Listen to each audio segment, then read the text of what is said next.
Hi my dear students, मैं आज फिर से आपके लिए सर्कल चैप्टर का इंपॉर्टेंट क्वेश्चन लेके आया हूं। जो आप देखते हैं कि हर बार ये क्वेश्चन मिलता है, एनसीईआरटी का एग्जांपल है, यही मैं आपको बता रहा हूं। लेकिन मैं इतने इजी मेथड से कराऊंगा कि याद रखना कि आप एक दो बार बस कर लेना, 100% आप एग्जाम में करके आएंगे अगर आया तो। वैसे चांसेस हैं, पूरे पूरे याद रखना, एक साइड में किसी ना किसी में देखने को मिलेगा, इसीलिए बता रहा हूं करके जाना, क्या पता तीनों में आ जाए। बहुत ही इंपॉर्टेंट क्वेश्चन है। चलिए without time wasting question solve करते हैं।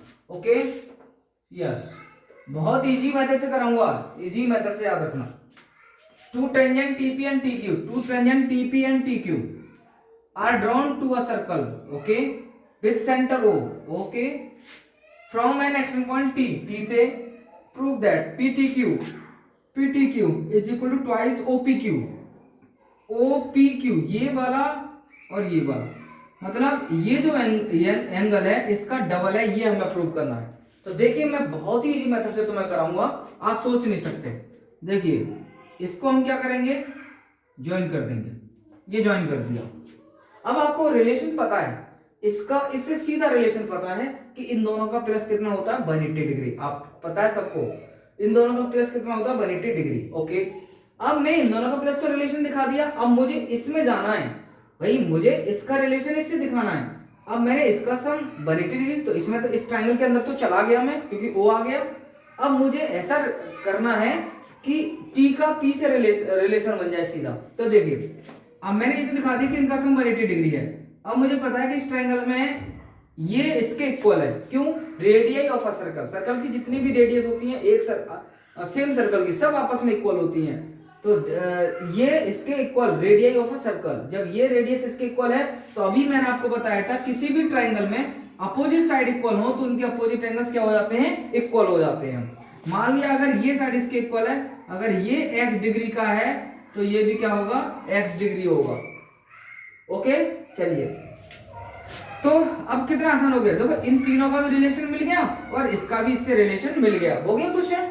चलिए स्टार्ट करते हैं। तो पहले मैं क्या लिखूंगा, ज्वाइन, कंस्ट्रक्शन करूंगा, join O to Q, okay, O to Q,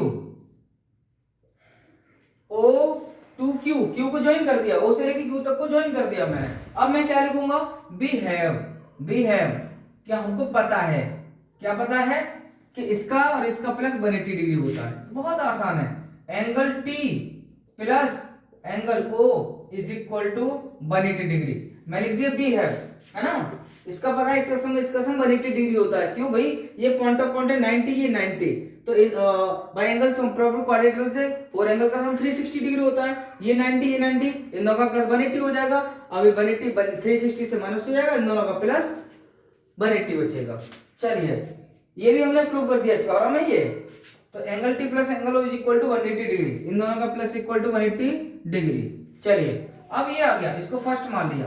अब दूसरे में आ जाते हैं, इन ट्राइंगल किसमें, O A O P Q, O P Q, इसमें बताएंगे हम, क्या बताएंगे कि OP is equal to O Q, reason radii of a circle, देख लीजिए, ठीक है। अब OP equal to O Q, तो दिस इंप्लाई दैट जब किसी ट्राइंगल में ये साइड इसके इक्वल हो जाएगी तो ये एंगल इसके इक्वल, तो आप लिख देंगे angle OPQ is equal to angle OQP, है ना। इसके अकॉर्डिंग किसी भी ट्राइंगल में अपोजिट साइड इक्वल है तो उनके अपोजिट एंगल्स इक्वल हो जाते हैं। तो दिस इंप्लाई दैट का साइन है, याद है बेटा, इक्वल का नहीं होता है, ये इंप्लाई दैट, मतलब इसके अकॉर्डिंग मैंने ये नेक्स्ट स्टेप लिखा है ना। ये किसी ट्राइंगल में दो साइड इक्वल हो तो हम उनके अपोजिट एंगल इक्वल लिख लेते हैं। देखो ये साइड इसके इक्वल तो ये एंगल इसके इक्वल, क्योंकि ये दोनों आपस में अपोजिट है। ओके, चलिए अब ये क्या करूंगा, angle OPQ is equal to angle OQP, इन दोनों के इक्वल x मान लूंगा, है ना, मैंने मान लिया से x मान लिया, ये x ये x। चलिए तो अब अभी यही ट्राइंगल चल रहा है, अब इन तीनों एंगल का प्लस कितना होगा भाई, angle O plus x is equal to 180 degree, है ना। तो किससे लिख भी दे रहा हूं, चलो, by angles sum property of triangle, बेटा देखना तुम हर बार एग्जाम में आपको देखने को मिलता ही है। x प्लस एक्स क्या हो जाएगा बताओ जल्दी से, 2x हो जाएगा 180 डिग्री। अब देखो चाहो तो इनको इक्वल रख लो, इन दोनों इक्वेशन को देखो, चाहो तो इक्वल रख लो क्योंकि ये का भी सम 180 है, इनका भी सम 180 है, चाहे सब्ट्रैक्ट कर दो, जो चाहे वो कर लो, तुम्हारी इच्छा है। Things which are equal to the same things are equal to one another, क्योंकि हमें 180 नहीं चाहिए और दोनों का सम 180 के इक्वल है, इन दोनों का सम 180 के इक्वल है। तो मैं लिख दूंगा फ्रॉम, बेटा सब्ट्रैक्ट भी कर सकते हैं, फ्रॉम फर्स्ट एंड सेकंड, इनका सम 180, इनका सम 180, इट मींस ये दोनों आपस में इक्वल हो जाएंगे। और सब्ट्रैक्ट करोगे तो ये कट जाएगा, ये इससे और ये इससे, आंसर आ जाएगा। तो देख लिए, जैसे आप समझो वैसे आप कर लेना, सब्ट्रैक्ट करना चाहो सब्ट्रैक्ट कर लेना और चाहे इन दोनों को इक्वल रख लेना। चलिए, तो angle T plus angle O is equal to angle O plus 2x, है ना, क्योंकि दोनों का सम 180 के इक्वल है, इन दोनों का सम 180 डिग्री के इक्वल है।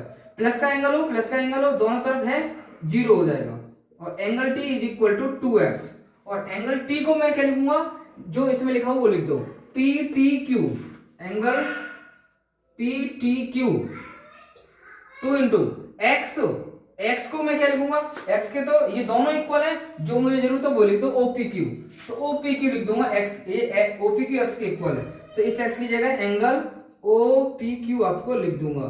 बेटा देख लेना, आपको इतना इजी मेथड से मैंने कराया, आप सोच नहीं सकते कितना आसान है। सबसे पहले मैंने इसको इससे ज्वाइन किया, इसका ध्यान रखना पड़ेगा, इसका और इसका प्लस 180 डिग्री, ठीक है। फिर इस वाले ट्रायंगल में मैं लिखा कि ये साइड इसके इक्वल है, इसलिए ये एंगल इसके इक्वल हो जाएगा, क्लियर है।